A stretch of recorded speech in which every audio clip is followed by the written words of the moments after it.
A rare there we go. A rare late Wednesday night edition of the On Friar podcast.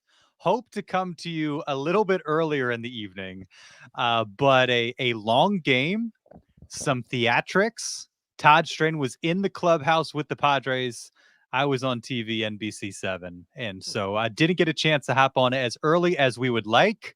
But here we are, late night edition of the On Friar podcast.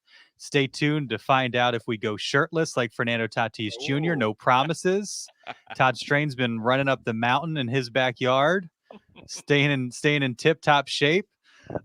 So we'll see. We'll see how it goes. If this ends up as exciting as that Padres game, all bets are off.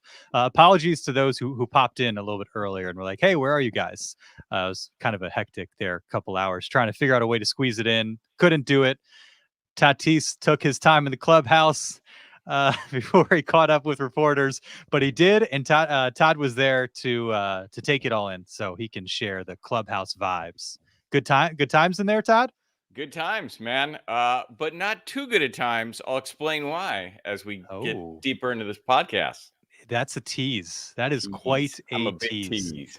Um, so no Thursday edition unless for some reason we have to have like an emergency podcast. Different kind of week for us. Season premiere of Football Night in San Diego for you NFL lovers. We'll be with you after Ravens Chiefs. So Thursday's kind of a hectic day. So thought today would be a good time to do it, and a lot to talk about. You Darvish is back. Fernando Tatis Jr. is obviously back. Joe Musgrove shoved on Monday. Jackson Merrill continued his case for Rookie of the Year. So lots to touch on this edition of the On Friar podcast. Thanks to OGs, the sponsor of the On Friar podcast. Appreciate all they do for us, for the NBC7 sports team. Great place to catch games, tons of TVs. So if you're watching the home stretch of the baseball season, NFL, college football Saturdays, whatever it is, OG is a place to do it. Great menu. Really enjoy their pizza and really enjoy their beer list. Great options at OG's. So thanks to all they do for us, the sponsor of the On Friar podcast. Without further ado, the walk-up music.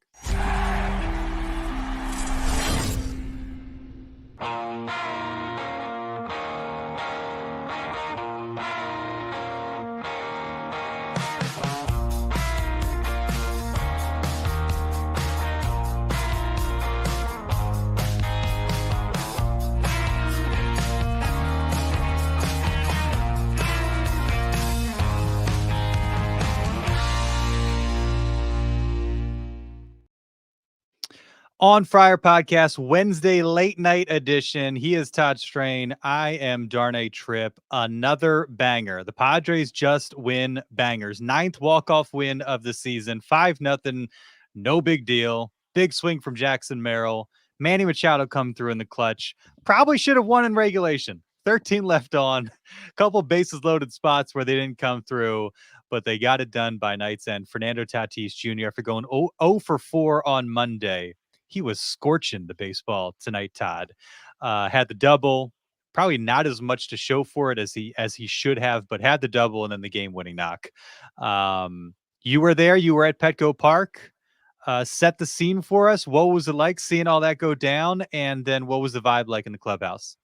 Well, first off, no one in the press box, and I imagine most of the 40,000 people that are left in Petco Park sitting in the seats could believe that the Tigers decided to intentional walk Luis Arraez to get to Fernando Tatis Jr. I understand the force out, you maximize your chances, but I guarantee you, just about everybody in San Diego thought this is a bad idea, and Fernando Tatis Jr.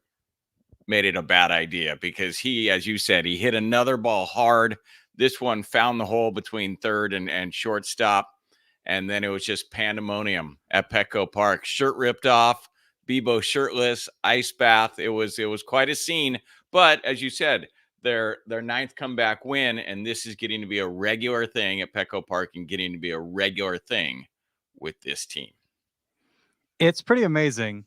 just the confidence that you have, the feeling. I think Dennis Lin used the word inevitability to describe this team in a piece a month or two ago, and that really is like what it feels like. They go down 5-0. You Darvish, didn't have his best stuff, mislocation early, got knocked around a little bit. Cool to see the way he was welcomed back, and that's exactly what you expect from Padres fans. Like they get it, they are in tune with their players and they support them, and so that was cool to see.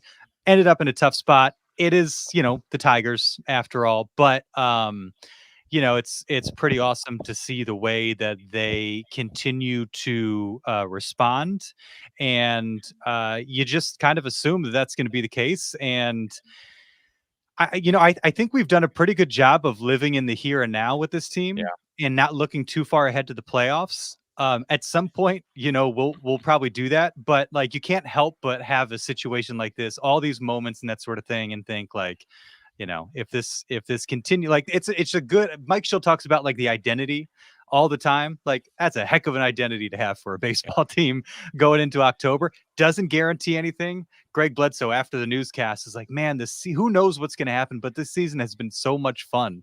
And we haven't been able to say that about a Padres season in a long time, 2020, I guess, but it was a pandemic season and nobody was there to enjoy it. And like, the celebration after the Cardinals series was fun, but like that was its own thing. 2022, it really wasn't until the last couple weeks in the playoffs, but like from what was it, June 20th on, it's been just one thrilling moment after another, just a consistently enjoyable season. And this has kind of been the hallmark, kind of like the scrappiness and the resilience of this team, and it showed up again today. Well, to kind of pay off what I teased earlier, you're exactly right. There have been so many big moments late in games where the team is elated on the field, and they used to have these victories the last few years, Darnay, and they'd come in and they'd be breaking piñatas or doing something, whatever, and then they'd fall flat and they would lose multiple games and could never get any rhythm. This year, they have these wonderful moments, these exciting moments, and they have elation and joy on the field, and they're celebrating like crazy. They come into that locker room afterwards, and sure, they're happy and not stuff, but they are talking about this is just one game. It doesn't preclude anything going forward, and it's kind of a business approach. It's joy and excitement for what they're doing, but also a level-headedness, which has been missing with previous Padre teams where they'd get sky high, after taking a series from the Dodgers and then fall flat. So even though Tatis was super excited and smiling and overjoyed with his first career walk-off, which we can talk about, he was also reserved. And as were the guys around him, because they want to stack another W tomorrow. And that is a change from previous seasons that I've seen. I think everyone around the team acknowledges. And that's a huge difference. There were so many things from today's game that game that caught my attention. I'll just check them off as we go through this. Yeah. We got time. We got nowhere to be. It's almost midnight here, Todd. It's just a matter of when you and I want to get some sleep tonight. I was dragging a little bit before the news. My tank's a little bit fuller now, so we could push on. We got we got nowhere to be. The twins have been in bed for like 5 hours now, so I got no responsibilities. Hey, shout out to our friends from the wrap-up show, John and Jim. I think that's Jim. Blink twice if this is Jim saying what's up. The wrap-up show. Go hit up the wrap-up show after every single. I don't know how they do it. Every single night, every single game. And they were doing some numbers tonight, so appreciate John and Jim. The wrap-up show. Shout out the wrap-up show. Maybe we can get our numbers up to their level tonight. We'll see. Who's a better version of the Padres outfield, 2023 Soto or 24 Merrill and Profar? Darnay, this speaks to one of those things that I was talking about. This team last year, for whatever reason, Juan Soto's an amazing player. I'm not blaming Juan Soto, but they wouldn't have won this game. You fall down 5-0, that team is dead. This team, Mike Schill talked about it. He said, we were down 5-0. Manny came in the dugout, said, we got to find a way. We just got to get something going. And more often than not, the way this team finds a way to get something going and rally for a victory is Jackson Merrill. Even with Manny saying that, this game was getting away from them. It was 5-0. Detroit had nothing going, or the Padres had nothing going against the pitching staff. Jackson Merrill's 3-run shot totally flipped that game, flipped the energy in the ballpark, flipped the energy amongst the players. From that moment on, you felt like the Padres were going to come back and win. They felt it, and I guarantee you the Tigers felt it. Changed the whole vibe. And that just 5-3, boom. And that is Jackson Merrill. So even though statistically, Soto might be a better player, or he is a better player, than the combination of Merrill and Profar at this stage of their careers, there's something with having Merrill in these games, in these late situations, that pays huge dividends that are not reflected in WAR. They're not reflected in OPS or whatever crazy analytics you want to throw out. Jackson Merrill, that 3-run homer, flipped this game and allowed the Padres a chance to win it. And he has done that over and over again. It's incredible. It's funny. Like there were times where I felt like the Padres didn't have the big swing in previous years. Mm-hmm. And it just seems like that's part of why they're able to do this, is like the timely home run, a big swing that Yes. turns a 5-run game into a 2-run game, a 4-run game into a 1-run game. Whereas it felt like they didn't have that. But I was looking, like last year they were, I think actually they're ahead of where they were this year in terms of home runs. And so I don't know if it's just the timing of it. I don't know if it's like garbage time home runs or what have you. Maybe it's like if there's a stat for like significance of home run. Yeah. It just seems like they, and we obviously know like the runners in scoring position stats. We know like the high leverage stats. So all that is true. But I feel like that's been a hallmark of this team, like going back to the Cubs 8-0 comeback win, where, this team has a knack for like, they don't necessarily need to stack like hit after hit after hit. Like they've had some of those innings where they do play small ball and it's really effective. But they've shown, the ability to cut a deficit in half, get back to the game with like one big swing, which seemed to elude them last year. And it's been like one of their strengths this season. The Soto, I mean, look, vibes are a real thing when you like you have Soto, but you also have, Trent Grisham in the lineup. You know what I mean? Yeah. And so there's a pretty significant counterbalance there. The vibes between those two compared to the vibes between Jackson Merrill and Jerkson Profar, completely different, a totally different world. And then those guys, what they've done in leverage situations, Yeah. It's completely different. And it is crazy to sit here and be like, yes, of course, Profar, Merrill, and now Tatis better than Juan Soto, generational hitter Juan Soto, and Trent Grisham and Tatis. But here we are. The difference between having Merrill in center field and Grisham in center field cannot be understated. Overstated. Overstated. Sorry. It's late, right? Sure, Grisham is a Gold Glove player and makes some great plays, but not enough to offset. I mean, Merrill has not made one mistake that I can think of that has cost this team a game in center field. He is rock solid out there. Grisham had so many empty at bats, and it's not just empty at bats where you look and he's 0 for 4 and he doesn't drive in any runs at the end of the season or have any stats. It's just so many times early in the 4th inning of games with Grisham at the plate, he would try to bunt or something like that, move a runner over because they knew he was a weak bat in the lineup. So just get someone over. He wasn't able to do it. He would strike out looking. That would submarine the whole inning. So it's at bats in the 4th inning, the 5th inning that are key, that Merrill gives them in center field that they were not getting last year at any point. And sure, we'll remember the Grisham homer in New York against the Mets, and he was great in the postseason.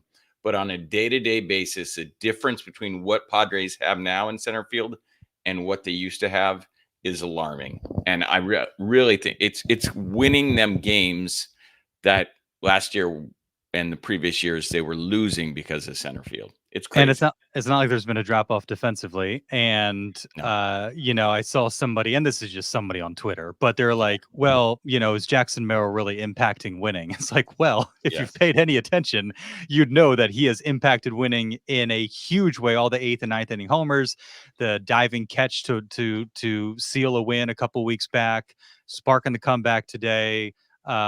Yes, I mean, it is a resounding yes. He is impacting winning. It's not like these are empty stats. And Darnay, it's not only a direct impact on winning, like today's 3-run homer or something. and I've talked about this before and other people have, his being in the lineup and being a viable, threatening major league hitter lengthens the lineup. It makes every batter more important each time through the lineup. So it's just an incredible impact.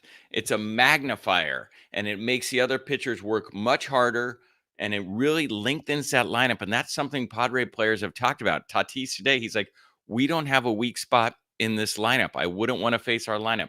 And he talked about how the lengthened lineup really helps this team. It's a huge thing to have Jackson's bat in there rather than the black hole of Grisham. It's just amazing.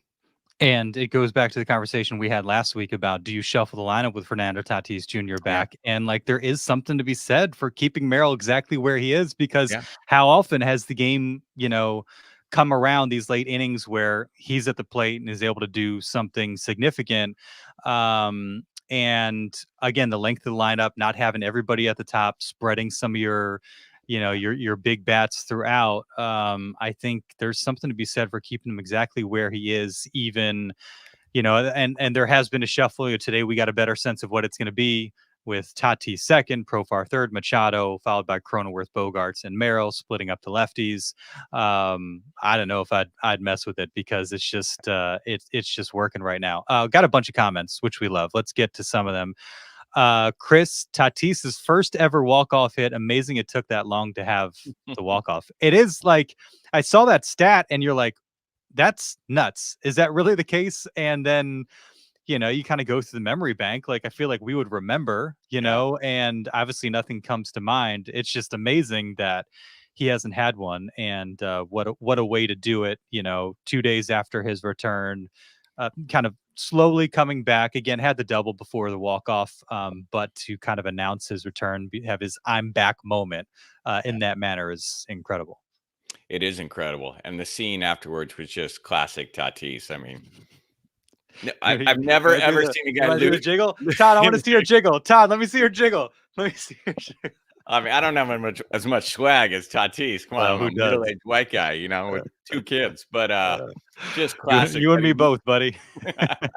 That he loses the shirt. I mean, no one else loses their shirt, and then he's like, I don't know what happened. It just kind of came off. Would you wear a shirt? I mean, if you're Fernando Tatis Jr., like, guys fight to keep their shirt on, but like, who are we kidding? If we all look like Fernando Tatis Jr., it'd be like, sure, take my shirt off. I got nothing to hide. We're good. There you go. He was asked in the post-game session, we know it was your first major league walk-off hit. You had one at another level, and nothing popped to mind. He kind of insinuated that he had somewhere. But obviously, these moments are few and far between when you're talking about walk-off moments for him. Nothing popped out. He didn't say, like, in Double-A, I crushed one the other way and walked it off at, whatever. So, yeah, very special moment for him. And we talk about moments that build your confidence coming back. Obviously, he is a hugely, immensely confident guy. But it is a struggle sometimes to come back to the major league. So this games like today where you hit the ball hard multiple times and don't get rewarded, and then you get a double and then a game-winning hit. Boom. It's awesome. Our buddy Maria, Jackson Merrill, always coming through as well. He's been so much fun to watch. Petey says, like an infamous poet once said, Ludacris, are we gunning for that number one spot? Shout out to Luda with the first pitch today in Atlanta. Chris, tomorrow, Perez, Mize, we need the sweep. Sure, why not? I mean, look, it's like you feel like after the last few weeks, pretty good about their standing in the wild card. Mets are hot. They're ones still kind of knocking on the door, but it seems like Atlanta, all the injuries that they're dealing with. So look, business to attend to. And as you mentioned, the team very much has kind of that business mindset, but Diamondbacks still playing well. Dodgers not making it. The fact that you could still theoretically push for the division. You've got those 3 games left against the Dodgers late. And so, get the sweep, keep your foot on the gas. Chris chiming in. Oh, go ahead. No, go ahead. I was just going to say, stay in striking distance, because this wild card and NL West race is getting tighter. And as you said, the Mets are playing great baseball. The Braves are really struggling, but the Braves can, have some talent. So you don't want to take your foot off the gas at any point here and be in danger of having to play for your wild card life in those last few games when that tough stretch against Arizona and the Dodgers comes around. Chris chiming in on that question: Soto or the 24 outfield? Merrill and Profar by a mile. Is Campy playing himself out of the team? So here we go. So there was some chatter in the locker room post game, some whispers among media members. The pass ball by Campy tonight was really bad, and let's just say there was some former major leaguers in there that's saying that's an eye popper right there. And the way he has been catching and swinging the bat, where it's leading down a direction that doesn't bode well for him. And that's from some people that are around the team a lot more and have a lot more insight. And as we know, they just signed Diaz, and Diaz was there tonight. So yeah, it's not trending in the right direction. Was it and gave up a stolen base today? Just feels like it's a little bit slow getting out of his hand to second base. Was it Monday when was it Cease gets pulled after loading the bases? Jason Adam comes in. There was the wild pitch on Jason Adam on a ball that he tried to get with his glove, but if you throw your chest in front of it, you probably keep that ball in front of you. And big Campy supporter and root for the guy. And it's been good seeing him come up the way he started the season. Defensively, he was good. Obviously, doing it with a bat, but it's a tough situation. And you bring in a veteran catcher. Kind of the writing's on the wall, and we've talked about the roster situation. There's not a whole lot of guys that you're like, okay, yeah, you can go on your way. Now that Tatis is back, you want to keep Peralta around, you want to keep Solano around. Those guys have been really good. You have now 2 catchers, probably not a situation to go with 3. And you've increased roster numbers this month, so that certainly helps. But you look at the bullpen guys. There's not an obvious guy that you're like, okay, we can send this guy, have him come up and down, that sort of thing. And so you're in a situation where roster spots are pretty precious with this club because you've got a lot of established good guys.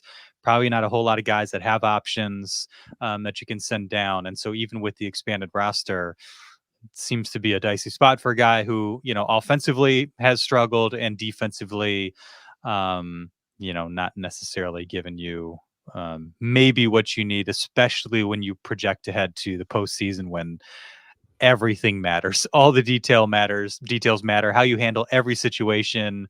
A wild pitcher pass ball that stays in front of you that isn't a run in a NLDS game, crucial. Managing the other team on the base paths, crucial. All those things, and certainly what you're doing offensively at the plate. So definitely a situation to kind of keep an eye on these next couple weeks. And just a feeling of trust among teammates and from those in the organization.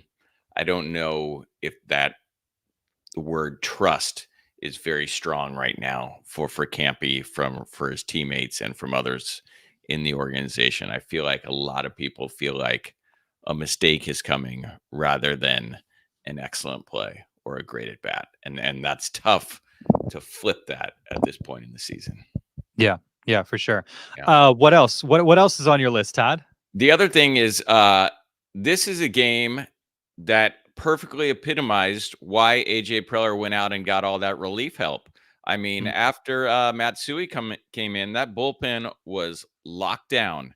And where it used to be Estrada and Morion in the 6th, 7th, 8th innings. I mean, Wandy Peralta. Yeah, and exclusively those guys, now you have all the guys we talked about that we got from that they got from the Marlins, Scott Adams, Adam Hoeing, etc. Not all those guys pitched, but that bullpen held Detroit. I know the Tigers are not a prolific offense, but they held them at 5 runs, and that's a win for this game. It's also a win for the trade deadline. This W is a direct result of what AJ Preller acquired at the trade deadline. And this bullpen is just so maneuverable, so powerful, so many different matchups. and they can just come in and shut teams down and hold teams to the lead they have and hold them scoreless, and that gave this offense a chance to catch up. So once again, Preller's moves at the trade deadline with regards to that bullpen, a total win. AJ Preller masterclass. It's been that way this season. I mean, you got as much criticism and some from us last season, certainly, and some of it probably deserved. But he's, pulled all the right strings, hit all the right buttons. The bench guys, like you said, getting Cease and Arraez early, before their price gets inflated at the deadline, solidifying the bullpen at the deadline, having the guts to push Jackson Merrill. All that has paid off in spades. And so, AJ Preller probably hasn't, you hear him get brought up here and there, but probably deserves more credit, more of the adoration than he has gotten. And, that'll probably maybe after the season or what have you, but he's certainly deserving of it because just the way this roster has solidified the depth, the right veteran guys, the right mix of everything. It's been really, really impressive. And you mentioned the bullpen. Like, there's been multiple games when Cease only went 4. Brian Hoeing, I think it was, coming in when the rain game in Pittsburgh. Like, there's been a number of instances during this stretch where the bullpens during the 18-game stretch, certainly, where the bullpen, like, they rode the bullpen. Those guys got taxed and had to pitch a lot of innings, but have kept teams at bay. And, like, even Jason Adam the other night, like, all those guys come through, but it's kind of these ticky-tacky type runs. They tie the game, but they go on to win it. Whereas you could very easily give up a big swing that turns into like a 4 or 5 run inning, and you're kind of up against it. That those moves with the bullpen have paid dividends in a major way, and they've needed them. It's not like it's been a lot of conventional guys go 6-7 innings and then it's Scott Suarez or Adam Scott Suarez. They've had to fill a bunch, and they've needed Estrada, they've needed the full complement, and they've been really, really good and really reliable. And they're not the type of bullpen that other teams enjoy facing, which is always an advantage when they're on your team. Preller's moves this season, you said it. It's potentially executive of the year, GM of the year, and there are a lot of guys that other teams could have gotten. All those relievers, Preller, as you mentioned, struck first. He struck early on a lot of those guys, sought those guys out. And then Peralta, Solano, and Profar, they were available. Other teams did not want them. Profar went and got them, and it's paid off in a big way. And it just shows you, like, the thin margin in baseball.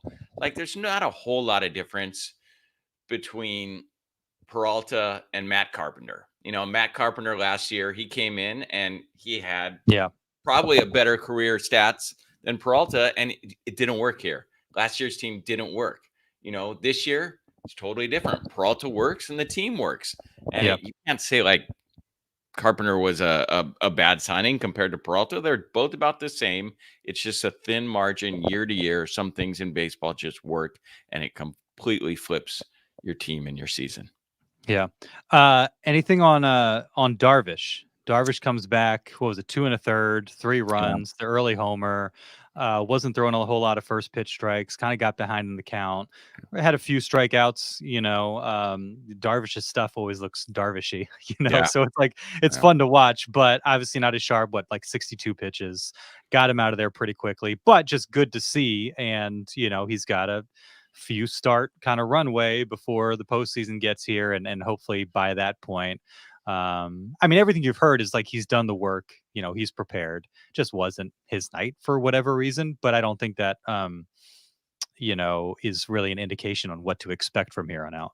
Yeah, no, he looked great for the first 2 batters tonight, and then it got a little dicey. The Tiger hitters had a good approach though, and they pushed him from then on. In the post game, Darvish said a couple things that were interesting. First, he said he heard the ovation, got a big ovation from the fans. Yeah, that was cool. He loved it. So Padre fans listening, he dug that, and he respects that and enjoyed that too, that you guys would give him that after his difficult absence. The other thing he said was it was just kind of, he wasn't in rhythm, and he was struggling with the pitch clock, having not pitched in, months. I think May 29th is the May last time. 29th, yeah. So he said he was almost like he was getting used to the pitch clock all over again. So obviously that had a little impact just because he's out of rhythm from not pitching at a Major League Baseball game for many months here. So that was interesting that he kind of said the pitch clock messed with me a little bit and caused me to speed up my pitches and everything like that. So I think the general feeling across baseball is Darvish is a pretty much a pro. He's kept himself in shape. And if anyone can kind of come back after this extended absence, it's a guy like Darvish with his stuff and how he pitches, that we should be okay. But it'll be interesting to chart his progress for sure over the next few weeks, because when you look ahead to the playoffs, a healthy Darvish makes a world of difference. Yeah, and again, like, it's probably no accident that he came back when he did. I don't know the details of his personal matter, Yeah. but I'm sure as he was kind of weighing all that, maybe there was some consideration to like giving myself some time before October rolls around. So I'll have a chance to do that. Joe's been out of this world. Was it like 27 and 2/3 over 5 starts, Yeah. 1.3 ERA? He's been incredible. Shoved Monday, was awesome to see. Um, and Tatis coming back. Kim, it sounds like not far behind. So Yeah. what they do there, Mason McCoy's done some good things. But you figure, Kim slots back and then like you're whole again, and you're fresh. These guys are fresh, maybe kind of shaking off some rust, but physically maybe in a bit better shape than they would be, if they're grinding all the way through. I think you have to. Did you get a good look at Fernando and how he was moving? There were some replays and stuff that made the rounds on Twitter, and I think it was when when Machado drove Tatis in, in the Mhm. fifth inning. Yeah. Giannis Antetokounmpo posted the replay, said, "Twitter doctors, let me know what you think." And there was, maybe we're like Yeah. looking too closely, but I'm like, is there a little bit of a hitch in the giddy up? Yeah. I don't know. But this was the first game where like we saw him kind of moving at full speed, and I think we always tend to see things that maybe we don't actually see in situations like this because you're kind of paying close attention to it. So who knows? But obviously, things turned out fine Yeah. in the end, and hopefully he's able to kind of like recover. They've got a bunch of days off. That was one of the things he mentioned Monday, is like maybe the recovery is where he's not quite where he wants to be. But as long as this thing doesn't cause his femur to snap in half, he played through it already this season. You Wow. want Fernando Tatis Jr. back in the lineup. I'll take like at 85% of his speed and explosiveness or what have you. If it is about, I mean, this is me just kind of worst case scenario. I don't No, know any of this to be the case, but well, both Schilt and Fernando were asked about that, and both said, whether it's just PR speak or not, they both said he's healthier than he was when he went on the injured list. it better be. And I'd hope so. yeah, it's going to be a little progress, but he feels fine. Like that's why they brought him back. This isn't something where he should have to disappear again for a few days. Like he feels good, and it'll be a few days before he gets fully, it's a little out of whack getting back.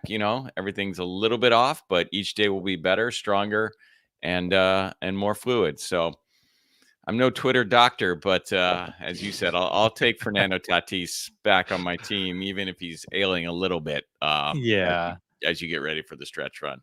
Yeah. Yeah, I mean, as long as there's no risk of serious injury, I Yeah. assume that's. I mean, I don't know. What do I know? But if it's just a matter of him kind of managing some of the discomfort, again, worst case scenario, and he plays through some of that, but is still able to like take his hacks, but maybe is a little bit gimpy, going first to third. I don't know. But if that's what, look, you got like a month and a half, less than Yeah. 2 months max to play baseball. And, again, this month provides a few off days, mix in David Peralta because he's earned it. Yeah. You can kind of manage it a little bit from that standpoint. This is a guy you obviously want, for the stretch run. And so, if he's willing to kind of grind through it and there's no risk of serious re-injury, then you got to do it. Well, at this point, I'd be less worried about his leg and more worried about his pectoral after that shimmy, dude. He Give might it to have me. a Give it to me, Todd. Give it he to might me. have Come on. he might have a torn pectoral tomorrow. He wakes up a little sore, dude. Oh I don't man, that was know. good. I love that. I love Yeah. that. Yeah, I mean, it's just great to see these guys back. It's exciting. It's fun. More theatrics. Jackson Merrill. Hey, Yeah. Paul Skeens on Tuesday, 5 shutout. Jackson Merrill responds with, what was it, 3 hits. Yeah. The home run that obviously kind of turned the tide in this game, scored a couple runs, including the game-winning run. And so they're kind of going like blow for blow, punch for punch, shot for shot, which is fun to see. We'll see how many starts Skeens has, but he's not letting his foot off the gas. Jackson isn't letting his foot off the gas. And so, from just a pure baseball fan standpoint, like that's what you want to see. You want to see those two really like duke it out for rookie of the year, and for Skeens to do what he did, and then Merrill to see that, and then do what he did tonight. That's big time stuff. Yeah, and count Merrill among the guys that couldn't believe the Tigers walked Tatis. I think his quote was something like, "You got to be crazy to do an intentional walk to face Fernando Tatis Jr." So Merrill was flabbergasted at that. Yeah, and Vegas, as Chris points out, now in favor of Merrill to win Rookie of the Year. So we'll see. Yeah, I mean, it's crazy to like, and maybe we can get into the whole Luis Arraez discussion. He had a couple hits tonight. He's a guy that's not going to strike out. You don't now. He will ground into a double play, but obviously there's nobody on first.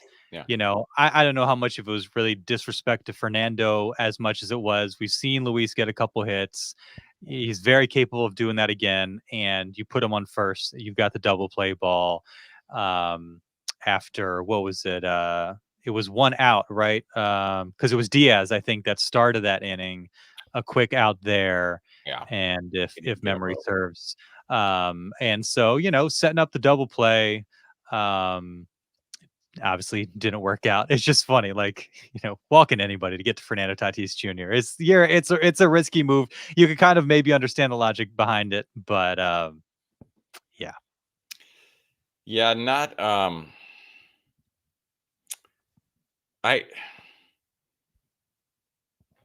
was trying to look at something here. You need me to fill them in? Yeah. No, there were 2 outs. There were 2 outs, Darnay, when they walked him. Oh, were there? Because McCoy struck out. Yeah. So that made it right. even crazier. Yes. Okay, thank you. I thought that was the case. Yeah, because Diaz grounded out and then McCoy struck out. Yeah, that really makes no sense. Yeah, you just want to preserve the force out, but there's just something about guys, and I know Luis Arraez is a professional hitter. He is awesome. I was telling you earlier this afternoon, like he is just great to watch as a hitter. But I don't want to face Fernando Tatis. I don't want to face Manny Ramirez. I don't want to face Mookie Betts in those moments. I'd much rather make someone else beat you. We hear that all the time in basketball. Make one of the other guys beat you. I don't want Steph Curry getting off that shot. I want Luis Arraez to have a great at bat if I'm the Tigers and serve a ball to left field and beat me. I don't want to give that opportunity to Tatis and eat it, and that's what the Tigers did. Yeah, we should get into the Luis Arraez discourse maybe before we. You're treading into it, dude. As we wrap this thing up, but Tatis exit velocities of like 111, 108, and 106 before that, and that was 101 to win it. So he had been again scorching baseballs. So it's not like it was Monday where strikeouts a little out of sorts, getting his legs under him. He had the double. Yes, a questionable decision, and it played out as such. Luis Arraez, Chris and Petey are getting into the Luis Arraez discourse in the chat as well. But my mentions have been just a complete disaster since Monday when I tweeted that. We don't talk enough about the fact that Luis Arraez has 2 strikeouts, and he still has 2 strikeouts since the All-Star break, which is just completely bonkers.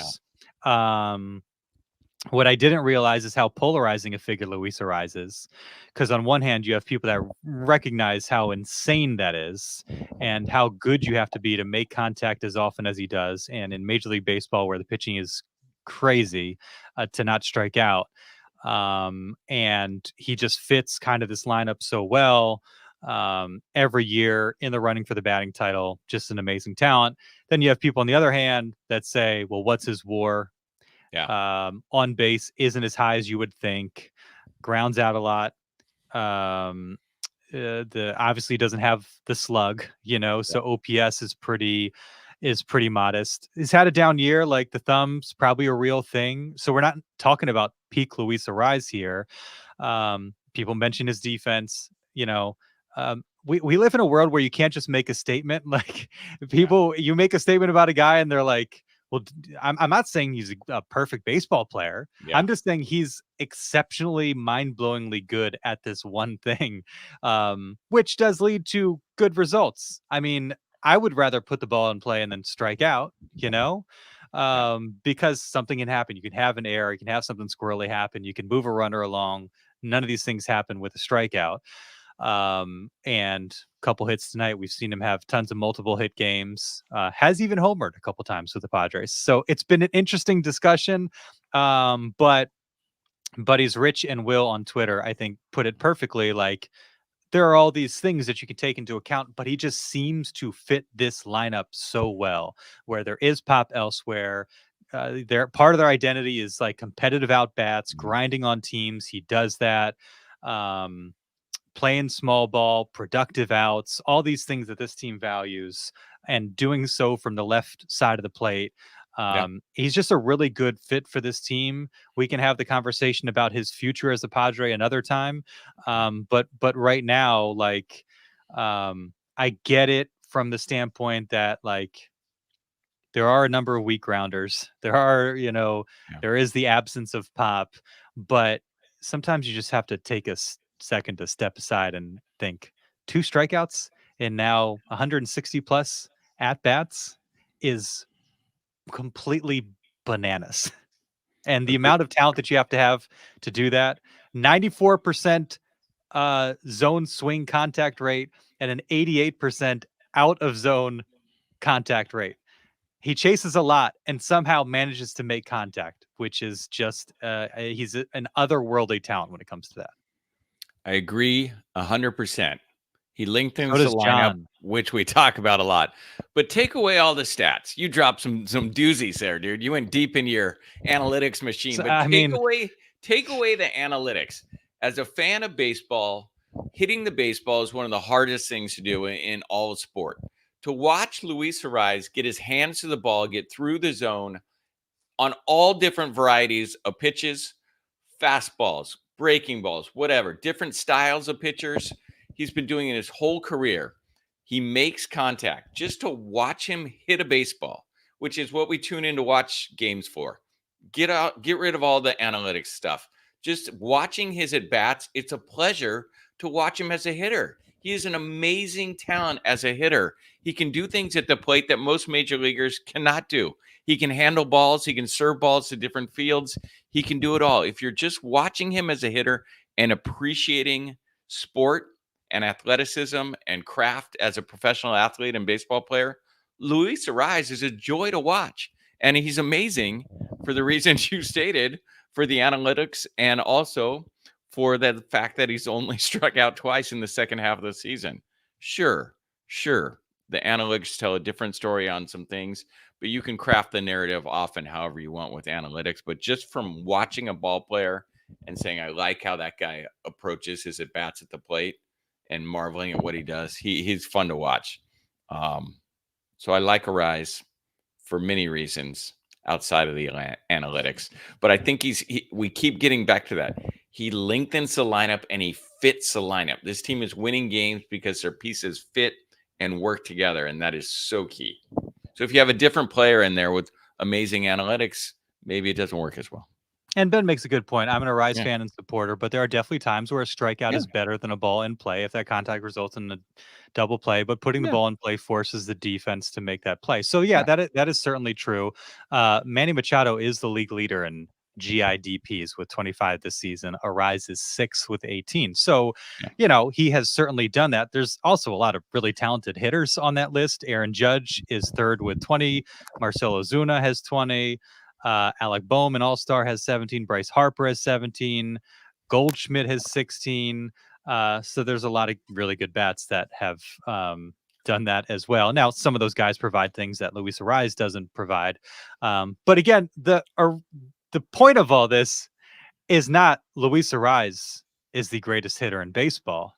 That's It's just an amazing stat you picked out. one amazing statistic. It is a crazy statistic. And I wish we lived in a world where we could just appreciate the crazy statistic and not, well, actually, or yeah, but a situation like that and bring up a player's flaws. I didn't say 2 strikeouts and exceptional defense and a threat to go yard. And he's got an incredible on base rate. Like, I understand that. I just 2 strikeouts, and people make it sound like it's so easy, like 2 strikeouts, whatever. Like, how are you going to write that off? 2 strikeouts and over 160 at bats? That's crazy. That's absolutely bananas. That was like a regular game for Dave Kingman, 2 strikeouts every game. And like this isn't like peak Luis Arraez either, who it seemed like, I'm guessing the injury is slowing him down a bit. Who knows? Maybe we find out next season, OPS is down, average is even down from what it has been in the past. So, but here's the thing, Darnay. Also, like a baseball team, you have 9 guys in the everyday lineup. You have a whole roster. Not every guy can be a perfect player. You want to accumulate as many players with great skills as possible. And if Luis Arraez is on your team and he's not like your first, second, or third best player, you probably have a pretty good team. So the whole point of a roster is not everyone can be a perfect player. And so to get guys that fill all these slots, I mean, it's tough to fill out a roster. So if Luis Arraez is on your team and he's one of your middle starters, that's usually a pretty good baseball team. Yeah, John with another good point. Only 2 strikeouts with the amount of 2 strike counts he hits in makes it crazy because he's fouling off so many pitches. Yeah. So he's going deep into counts, which is, and now here I am going down a rabbit hole of my own. What is his 2 strike average this year? Let's go to Baseball Reference. As if it's not late enough, we're sitting here pushing 12:30 on the West Coast, Todd Strain, and we press on. The guys on the team love Luis Arraez. So when we talk about vibes, he's another guy that adds to the chemistry, adds to why this team likes playing baseball and likes being around each other so much this year. Yeah, they were happy when Preller acquired Arraez. You saw it in the dugout on that road trip, and then when they came home, you got to see it in person with how the guys react to him. Friend to all in the clubhouse, and that's important as well. Yeah.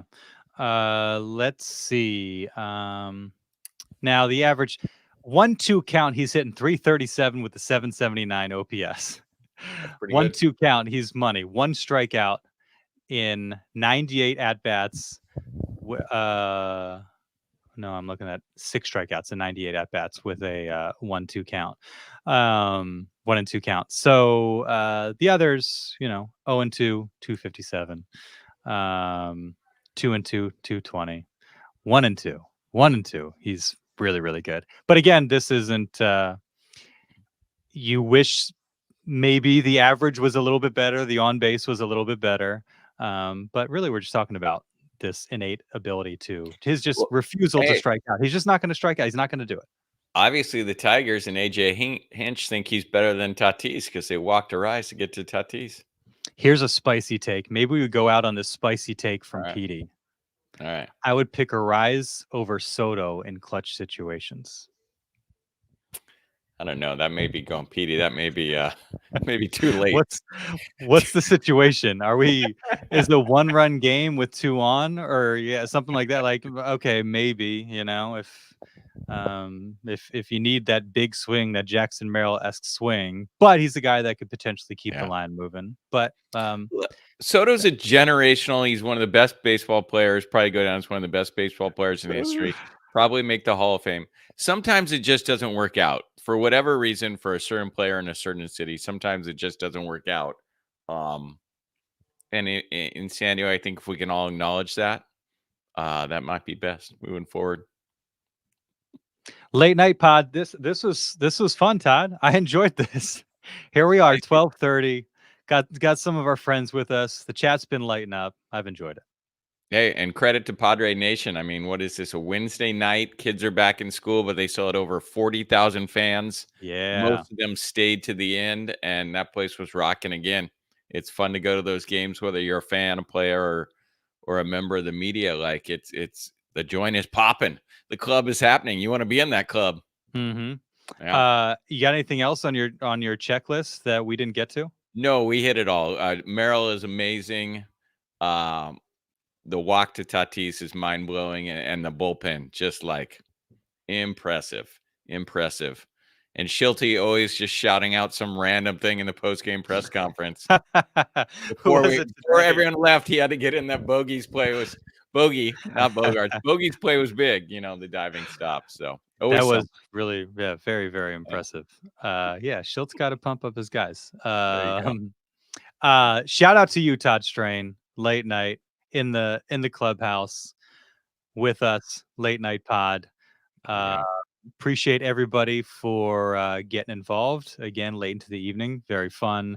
We'll have our normal Thursday pod next week. Hey, does anyone know how late Taco Stand is open? Can I hit Taco Stand on my way home? No, they're not still open. Yeah, I could think of some places in North Park if you're interested. The other way, dude. Going the other way. Oh yeah, Ben with a good point. Merrill was actually in the 7 spot tonight. He had been 6, but Machado, Cronenworth, Bogarts, Merrill. So they're moving him down in the order, and you know what? It works. Keep him down there somewhere because length to the lineup and all those things. Monday day off next week. Who knows if something happens? Maybe we'll squeeze in a pod. Probably next Thursday. To the NFL fans out there, season premiere football night in San Diego. Todd's going to be there. Rich Orenberger, Greg Camry will be there. I'll be there Thursday after Ravens Chiefs, and Sunday we get going for good. So it's going to be a lot of fun. Thanks everybody, much appreciated, and we will see you next week.